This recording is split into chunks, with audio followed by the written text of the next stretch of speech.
ਅਲੀਪੁਰ ਚੱਟਾ ਵਿੱਚ ਵੀ ਕ੍ਰਿਕਟ ਦਾ ਪਾਰਾ ਹਾਈ। ਲੋਕ ਪਾਕਿਸਤਾਨ ਦੀ ਜਿੱਤ ਲਈ ਪੁਰ ਉਮੀਦ ਨੇ। ਕਹਿੰਦੇ ਨੇ ਅੱਜ ਪਾਕਿਸਤਾਨ ਹੀ ਜਿੱਤੇਗਾ। ਮਜ਼ੀਦ ਦੱਸਣਗੇ ਨਵੀਦ ਅਹਿਮਦ ਭੱਟ।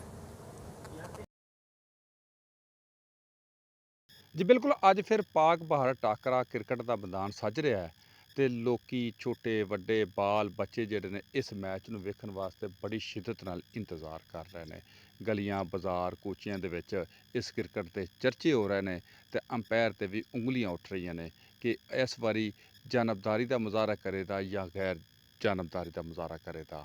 ਜਿੱਥੇ ਹਰ ਬੰਦਾ ਇਸ ਕ੍ਰਿਕਟ ਨੂੰ ਵੇਖਣ ਵਾਸਤੇ ਬੇਤਾਬ ਹੈ, ਕਿਸਾਨ ਵੀ ਕਿਸੇ ਤੋਂ ਘੱਟ ਨਹੀਂ।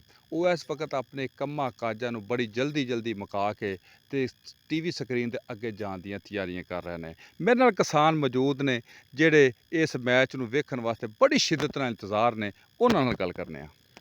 जी बिल्कुल जी, खुशी है। पाकिस्तान ते इंडिया का मैच है तो गैर जानबदार जड़ा ना अंपायर खड़े ने तो दुआ गो अल्लाह पाक दे हजूर के इन्हों पाकिस्तान अल्लाह पाक फतह याबी अता फरमाए तो कम काज मुका के तो बिल्कुल बेताब जाके टीवी अगे बहन वास्ते।